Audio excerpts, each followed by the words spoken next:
iya. Ih, kok lupa sih? Oh iya ya, pantesan ada lampion, terus ada angpau juga. Oh iya Sa, bukannya hari ini kita merayakan hari Valentine? Oh iya ya, hari ini kan hari Valentine juga. Wah, berarti hari ini seru dong. Kita merayakan hari raya Imlek dan juga merayakan hari raya Valentine. Aku pengen dapat banyak apa? Kalau kakak sih pengen dapat coklat. Kita belum sempat ada di rumah. Oh iya ya, sampai lupa. Shalom Jemaat Gereja Dayak Borneo. Bagaimana kabarnya hari ini? Pastinya luar biasa baik dong. Senang sekali bisa menyapa Jemaat Gereja Dayak Borneo yang ada di rumah saat ini. Kami mengucapkan selamat datang untuk jemaat yang baru bergabung di ibadah online hari ini. Mari bersama-sama kita menyaksikan pengumuman.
Dan untuk mengawali ibadah kita pada hari ini, kita berdoa.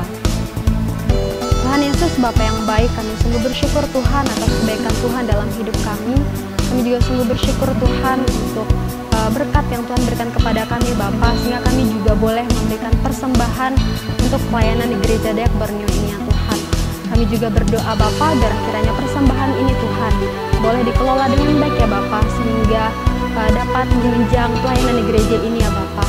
Tuhan, saat ini ya Bapa, kami masuk di hadirat-Mu ya Tuhan. Kami mau memuji-Mu, kami mau menyembah Engkau ya Tuhan. Terlebih kami akan mendengarkan firman Tuhan. Kiranya Tuhan boleh siapkan hati kami, pikiran kami ya Bapa. Berbicaralah kepada kami melalui firman-Mu Tuhan. Kami buka ibadah ini Bapa di dalam nama Tuhan Yesus. Haleluya.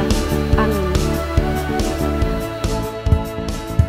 Mari jemaat Tuhan, kita arahkan hati kita untuk menyembah Tuhan kita. Kita percaya bahwa kuasa Tuhan terlebih besar di dalam hidup kita. Tuhan terlebih besar menolong kita. Kita percaya bahwa Dia tidak pernah terlambat menolong kita.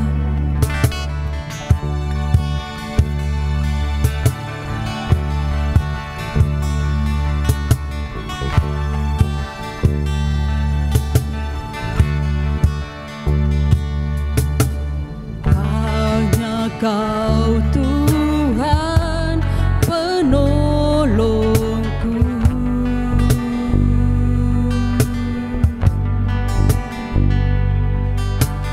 yang selalu setia bersamaku.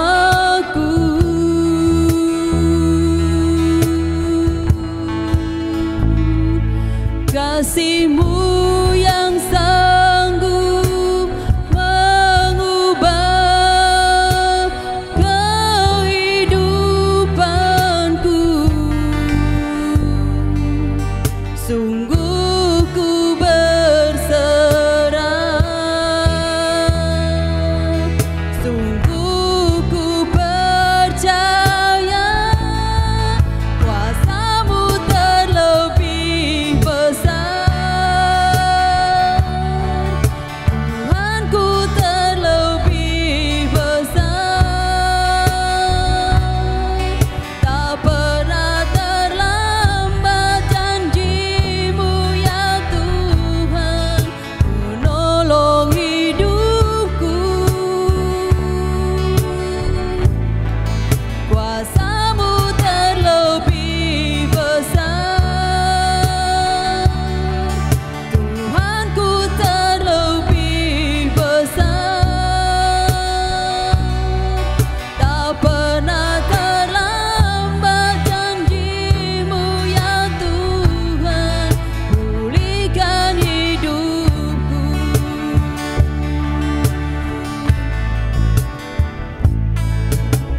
Hanya Kau Tuhan penolongku.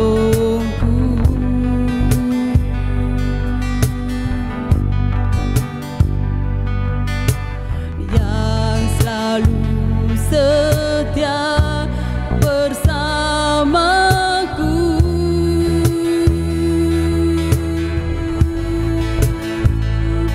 Kasih-Mu yang sanggup mengubah kehidupanku. Sungguh ku percaya, sungguh ku berserah, kuasa-Mu terlebih besar. Tuhanku terlebih besar. Tak pernah terlambat janji-Mu ya Tuhan menolong hidupku. Kuasa-Mu terlebih besar. Tuhanku terlebih besar. Tak pernah terlambat janji-Mu ya Tuhan pulihkan hidupku. Kuasa-Mu terlebih besar. Tuhanku terlebih besar.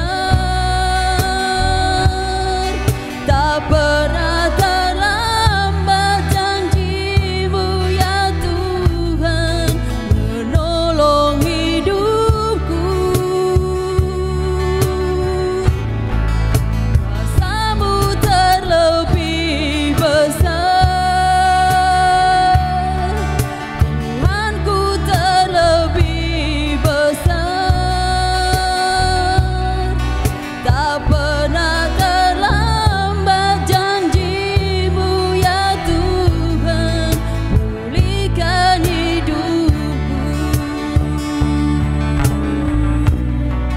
Tak pernah terlambat janji-Mu ya Tuhan pulihkan hidupku.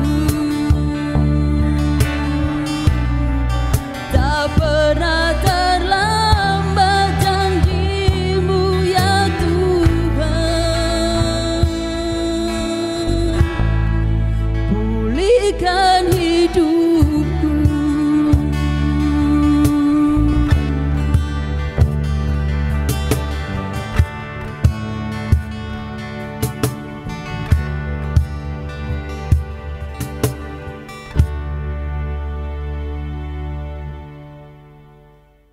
Kita banyak perbedaan. Ada yang kulit hitam, ada yang kulitnya putih, ada yang rambutnya lurus dan ada yang rambutnya keriting. Tapi kita semua disayang Tuhan karena kita berharga di mata Tuhan. Haleluya.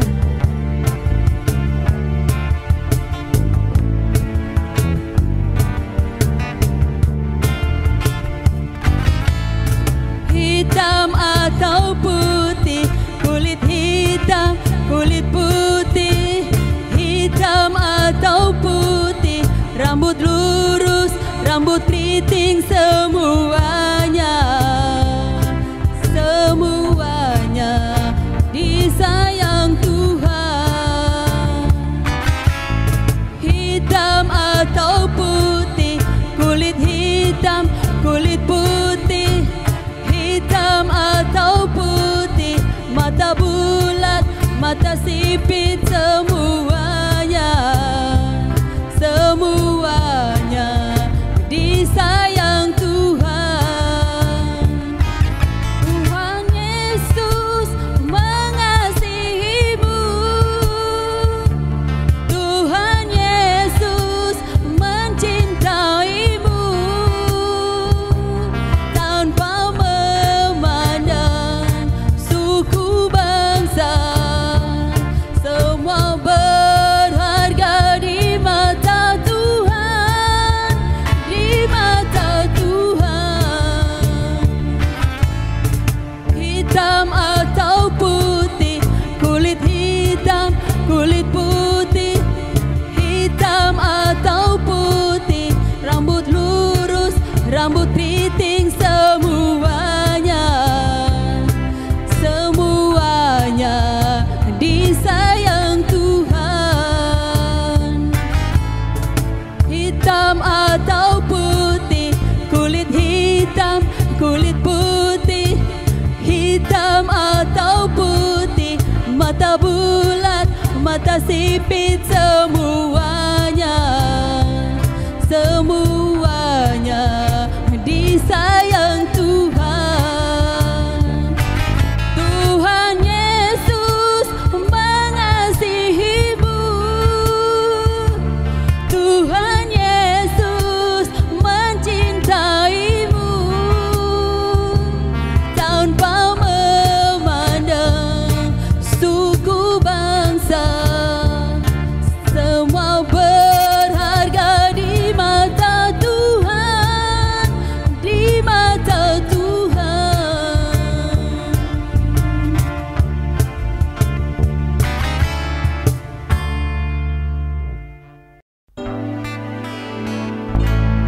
Hidupku menggenapi firman-Mu, tanda mujizat sertai tiap langkahku. Kau bersamaku, di dalamku, jadi bukti kebesaran-Mu.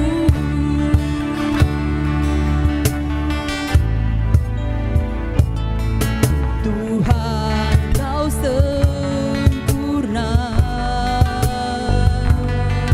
dalam rencana-Mu dan karya-Mu. Ku serahkan hidupku, murnikan dengan Roh-Mu. Kau sempurna dalam rencana-Mu dan karya-Mu. Ku serahkan hidupku, murnikan dengan Roh-Mu. Hidupku menggenapi firman-Mu,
Bapak Ibu, jemaat Tuhan dimanapun berada, kita akan belajar firman Tuhan. Tetapi sebelum itu, kita akan membukanya dengan doa. Kita berdoa.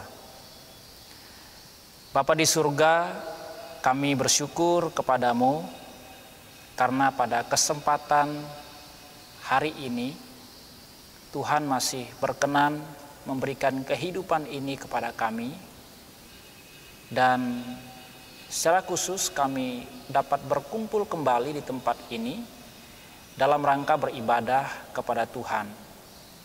Kami bersyukur untuk waktu ini Tuhan berikan untuk kami bersama-sama belajar akan firman Tuhan. Kiranya Engkau menolong kami semua, memberikan kami hikmat, kekuatan, agar kami dapat belajar firman Tuhan dengan baik, mengerti dengan baik apa yang diajarkan firman Tuhan kepada kami. Terima kasih Tuhan, kami akan menyambut firman-Mu. Di dalam nama Tuhan Yesus Kristus kami berdoa. Amin. Shalom, Bapak Ibu, saudara-saudara yang dikasihi oleh Tuhan, dimanapun kita berada pada hari ini, kita bersyukur karena ini adalah bulan kedua menurut kalender Masehi, yaitu bulan Februari. Pada bulan Februari ada dua tradisi yang menjadi perayaan bagi sebagian, bahkan banyak orang, yaitu Tahun Baru Imlek dan Hari Kasih Sayang, atau yang biasa disebut dengan Hari Valentine. Saudara-saudaraku yang dikasihi Tuhan, kedua tradisi ini sama-sama syarat dengan sejarah. Tahun Baru Imlek dikenal sebagai salah satu hari raya penting bagi saudara-saudara kita orang Tionghoa, yang mana dirayakan pada tanggal 12 hari Jumat yang lalu. Menurut catatan sejarah, Imlek merupakan sebuah perayaan dalam rangka menyambut pergantian musim, yaitu musim dingin ke musim semi, yang mana pada perayaan Imlek identik dengan adanya lampu lampion, ada gambar dewa, kemudian disertai dengan ritual dan penyembahan. Dan ada beberapa hal lain lagi yang dilakukan pada perayaan Tahun Baru Imlek. Tradisi ini masih sangat terpelihara dengan baik sampai pada hari ini. Bahkan bagi sebagian orang, cara perayaannya pun hampir masih persis sama dengan bagaimana orang zaman dahulu merayakan Tahun Baru Imlek. Seperti masih ada lampu lampion, tetapi lampunya tentunya sudah lebih modern dari lampu lampion pada zaman dahulu. Bahkan ada gambar dewa juga, ada ritual juga, ada penyembahan juga, dan lain-lain. Namun bagi orang Tionghoa yang sudah mengenal Tuhan, atau orang-orang Tionghoa yang sudah menjadi Kristen, mereka telah mengubah cara perayaan Tahun Baru Imlek ini. Pernak-perniknya masih ada, seperti lampu lampion, Tetapi penyembahan mereka tidak lagi ditujukan kepada dewa, tetapi mereka dalam perayaan itu memanjatkan syukur yang luar biasa kepada Tuhan. Karena perayaan Tahun Baru Imlek ternyata tidak hanya dikenal sebagai perayaan pergantian musim, tetapi juga ternyata dikenal sebagai perayaan pergantian tahun. Seperti halnya ketika kita merayakan Tahun Baru Internasional. Sebab itulah mereka pada perayaan Tahun Baru Imlek itu, mereka juga memanjat syukur kepada Tuhan, di mana Tuhan masih mengizinkan mereka untuk memasuki tahun yang baru. Saudara-saudaraku yang dikasihi oleh Tuhan, sedangkan hari kasih sayang atau yang kita kenal dengan Valentine itu juga merupakan tradisi yang syarat dengan sejarah, yang tepat hari ini orang-orang merayakannya, yaitu tanggal 14 Februari. Saudara-saudaraku yang dikasihi oleh Tuhan, pernahkah kita tahu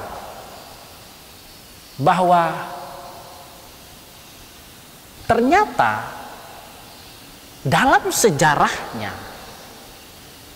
hari itu bukanlah sebenarnya hari yang penuh dengan kasih sayang. Bapak Ibu Saudaraku yang dikasihi oleh Tuhan, menurut catatan sejarah, hari Valentine atau yang dirayakan pada tanggal 14 Februari itu ternyata adalah hari kematian seorang pastor yang bernama Santo Valentin, yaitu pada tanggal 14 Februari 270 Masehi. Kematiannya bukan karena tua, tetapi kematiannya adalah karena dihukum oleh seorang kaisar Claudius II dengan dipenggal kepalanya. Saudara-saudaraku yang dikasihi oleh Tuhan, lalu mengapakah hari itu orang merayakannya sebagai hari kasih sayang? Bapak Ibu Saudaraku yang dikasihi oleh Tuhan, menurut catatan sejarah ternyata pada masa itu Kaisar Claudius II mengharuskan semua laki-laki wajib militer, wajib mengikuti perang. Oleh karena pada zaman itu Kekaisaran Romawi sedang mengalami kekurangan prajurit, sehingga laki-laki wajib mengikuti perang. Keputusan Kaisar Claudius II tentunya ditentang oleh seluruh masyarakat Roma. Kenapa? Karena bagi ibu-ibu takut kehilangan suaminya, bagi pasangan yang masih berpacaran takut kehilangan kekasihnya. Bapak Ibu Saudaraku yang dikasihi Tuhan, karena ketidaksetujuan masyarakat Roma pada waktu itu, sehingga Kaisar Claudius membuat sebuah perintah, yaitu tidak boleh dilaksanakan pertunangan dan pernikahan. Bapak Ibu Saudaraku yang dikasihi oleh Tuhan, sekali lagi keputusan Kaisar Claudius mendapatkan protes dari rakyat Roma pada waktu itu. Seorang pastor bernama Valentin melakukan pernikahan secara diam-diam bagi pemuda-pemudi yang bermaksud ingin menikah. Namun, tindakan Santo Valentin dengan menikahkan pemuda-pemudi yang dilakukan secara diam-diam, kemudian diketahui oleh kaisar. Dan pada saat itulah Santo Valentin dinyatakan telah melanggar titah raja, sehingga dia ditangkap dan dipenjara. Bapak Ibu Saudaraku yang dikasihi oleh Tuhan, sebenarnya rakyat Roma pada masa itu pernah mengajukan kepada kaisar agar Santo Valentin dibebaskan. Namun ternyata kaisar lebih memilih untuk menjatuhkan hukuman mati kepada Santo Valentin dengan dipenggal kepalanya. Tetapi Bapak Ibu Saudaraku yang dikasihi oleh Tuhan, sebelum dia dijatuhkan hukuman mati atau sebelum dia dieksekusi mati, ternyata Santo Valentin sempat mengirimkan lembaran-lembaran yang berisi pesan-pesan untuk saling mengasihi satu sama lain.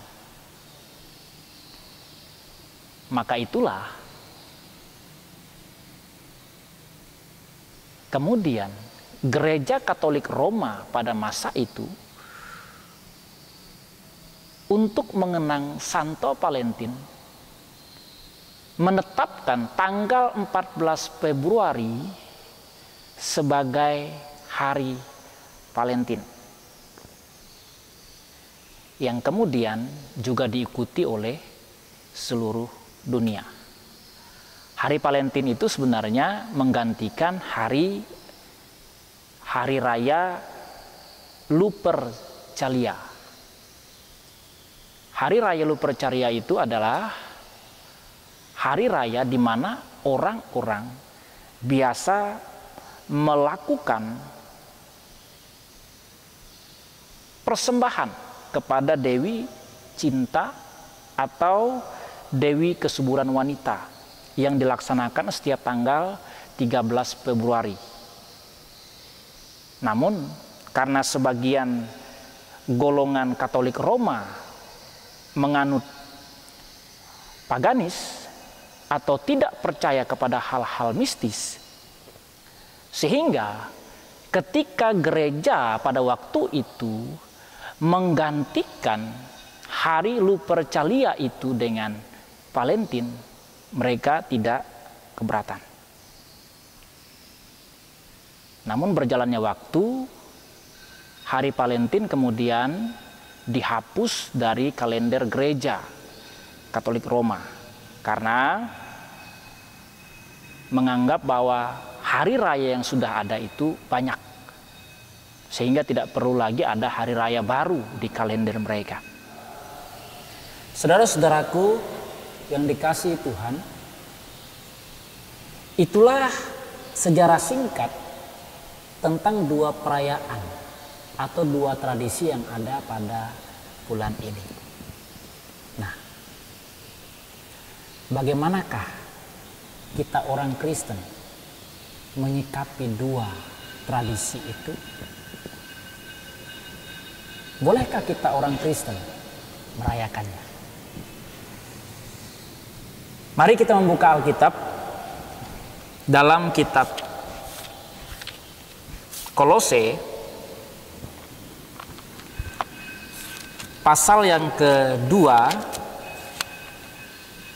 ayat 6 sampai ayatnya yang ke-15.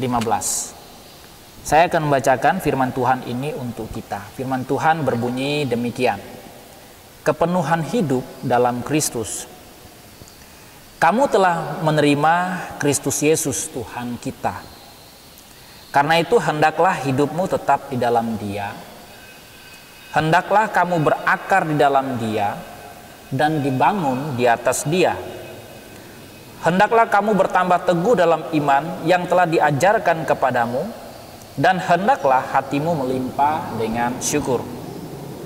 Hati-hatilah supaya jangan ada yang menawan kamu dengan filsafatnya yang kosong dan palsu menurut ajaran turun-temurun dan roh-roh dunia, tetapi tidak menurut Kristus.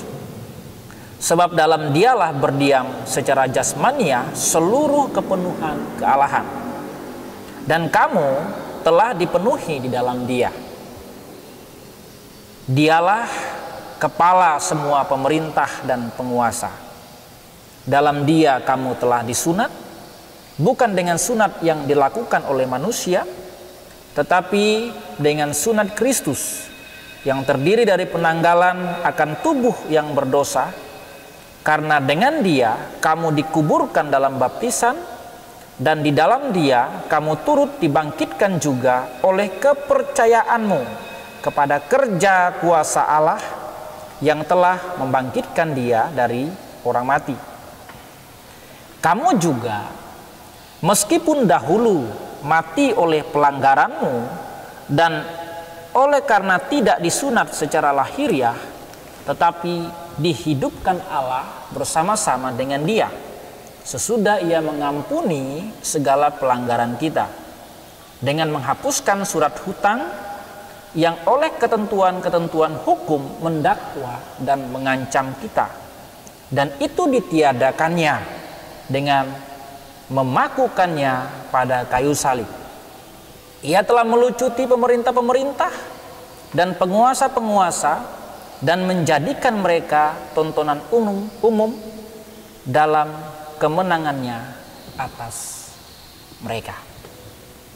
Saudara-saudaraku yang dikasihi oleh Tuhan, kitab Kolose ini merupakan surat penjara atau surat yang dituliskan di penjara oleh Rasul Paulus yang ditujukan kepada jemaat di Kolose. Kitab ini ditulis untuk menghadapi ajaran sesat yang pada masa itu sedang merembes masuk ke Kolose. Ajaran sesat itu berusaha untuk mempengaruhi orang-orang Kolose agar melakukan ritual dan penyembahan kepada malaikat. Itu dapat kita baca dalam pasal 2 ayat yang ke-18. Tetapi dalam suratnya ini Rasul Paulus dengan tegas mengajarkan kepada jemaat Tuhan yang ada di Kolose bahwa Kristus adalah yang berkuasa dan kepala atas segala sesuatu yang ada di surga dan di bumi. Tidak ada suatu apapun yang layak disembah dengan alasan apapun juga selain daripada menyembah Tuhan Yesus Kristus. Karena itu, sebagai orang Kristen yang telah menerima Tuhan Yesus dalam hidupnya, kesatuan hidup dalam Kristus itu harus senantiasa dijaga dengan baik dan tidak boleh dengan serta-merta mudah dipengaruhi oleh ajaran-ajaran yang menyimpang dari kebenaran firman Tuhan. Karena ketika kita sudah menerima Tuhan dalam hidup kita, maka kita bukan lagi hamba dosa, melainkan orang-orang yang telah dimenangkan dari dosa. Dulu kita memang adalah orang-orang yang mati karena pelanggaran terhadap firman Tuhan. Tetapi sekarang kita telah dihidupkan kembali oleh Allah di dalam Yesus Kristus. Dan kita patut bersyukur akan hal itu dengan terus memuji Allah. Tidak boleh kita menggunakan alasan apapun juga untuk menjauh dari Allah. Saudara-saudaraku yang dikasihi oleh Tuhan, berbicara tentang tradisi, di sekitar kita ada banyak sekali tradisi yang masih terjaga dengan baik sampai pada hari ini. Dan bahkan kita pun adalah orang-orang yang masih memelihara tradisi-tradisi tertentu.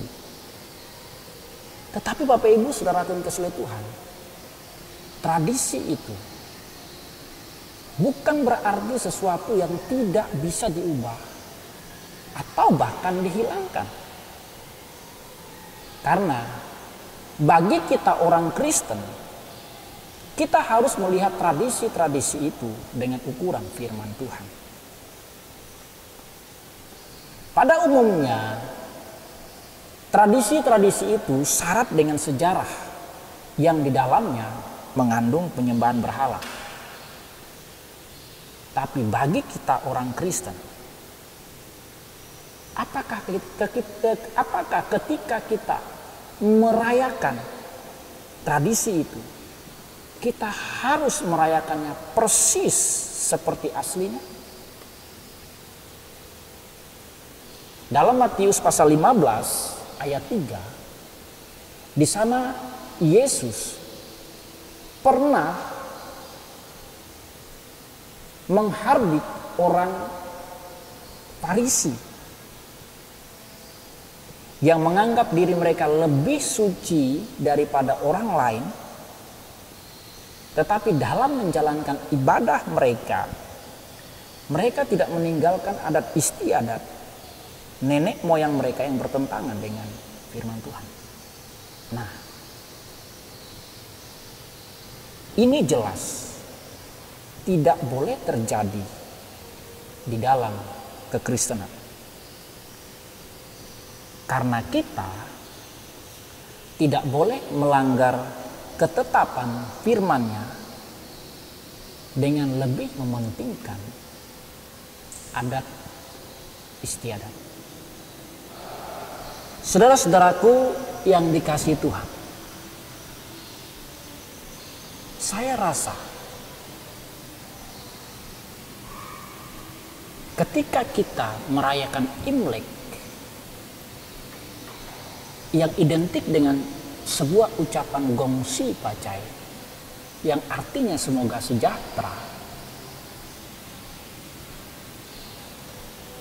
tentunya itu adalah sebuah sukacita bagi saudara-saudara kita yang merayakannya, yaitu orang-orang Tionghoa. Ketika kita merayakannya dengan penuh ucapan syukur kepada Tuhan, oleh karena perayaan itu mengandung arti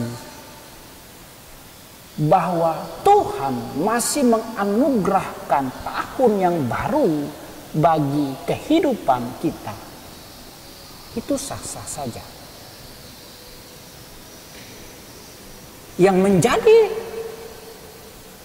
bertentangan dengan firman Tuhan adalah kalau kita merayakannya masih melakukan ritual dan penyembahan berhala seperti yang dilakukan oleh orang-orang dahulu kala.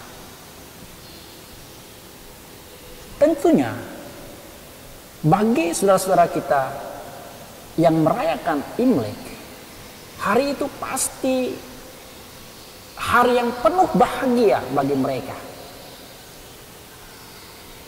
Karena menurut kalender mereka, itu adalah anugerah Tuhan bagi mereka. Karena Tuhan masih mengizinkan mereka memasuki tahun yang baru. Sama halnya ketika kita merayakan tahun baru internasional setiap tanggal 1 Januari. Demikian juga dengan Hari Valentine. Sejujurnya banyak orang yang merasa alergi dengan hari ini. Bagi kita orang Kristen, bagaimana kita menyikapinya? Bagi saya, kalau kita merayakan hari itu dengan penuh kasih sayang terhadap sesama kita, tentu hal itu tidak salah. Anggaplah hari itu adalah hari yang mengingatkan kita sekalian betapa pentingnya hidup saling mengasihi satu dengan yang lainnya. Salah adalah kalau kita merayakan hari itu dengan hal-hal yang bertentangan dengan firman Tuhan. Contohnya mabuk-mabukan bagi pemuda-pemudi,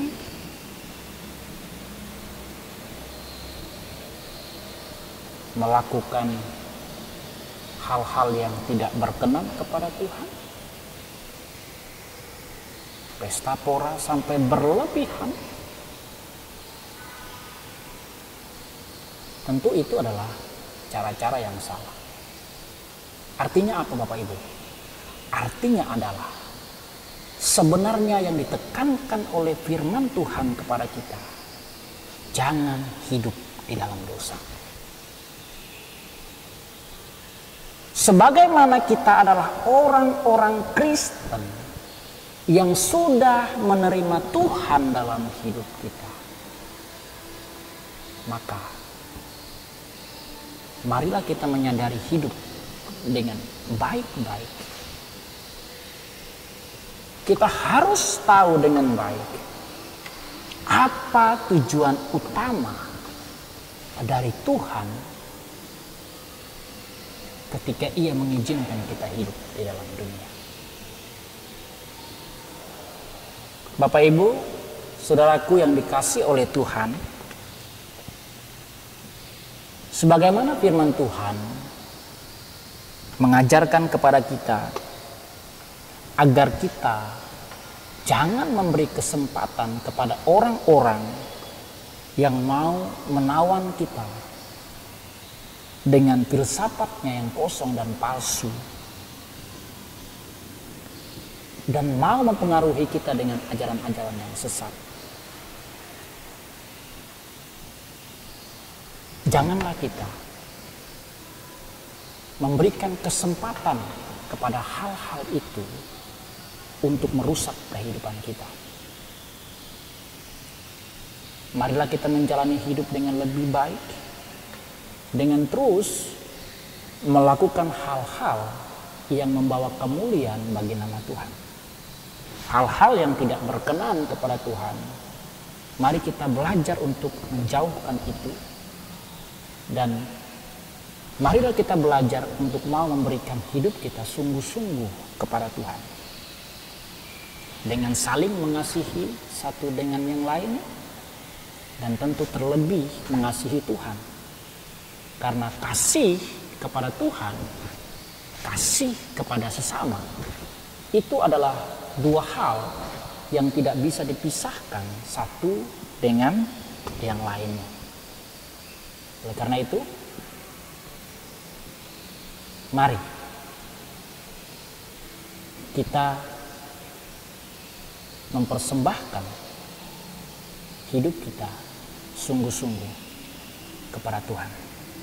Kiranya firman Tuhan hari ini memberkati kita sekalian. Mari kita menutupnya dengan doa. Kita berdoa. Bapa di surga, terima kasih, kami bersyukur hari ini kami sudah belajar firman Tuhan. Tentunya hamba-Mu sangat terbatas dalam menjelaskan firman ini. Oleh karena itu kami mohon hikmat Tuhan bagi setiap kami yang belajar firman Tuhan hari ini. Memberikan kepada kami hikmat agar kami dapat mengerti dengan baik apa yang diajarkan firman Tuhan kepada kami. Dan ajarlah kami untuk terus memberikan hidup kami dengan baik untuk kemuliaan bagi nama Tuhan. Terpujilah Engkau ya Tuhan, ini doa kami, dalam nama Tuhan Yesus Kristus kami berdoa. Amin. Terima kasih untuk jemaat Tuhan yang sudah mengikuti ibadah online hari ini. Kiranya jemaat semua boleh semakin diberkati oleh firman Tuhan yang sudah kita dengarkan bersama-sama. Kami mengucapkan selamat hari Valentine, Selamat Hari Kasih Sayang selamat merayakan Tahun Baru Imlek yang ke-2572. Dongsi Pacar!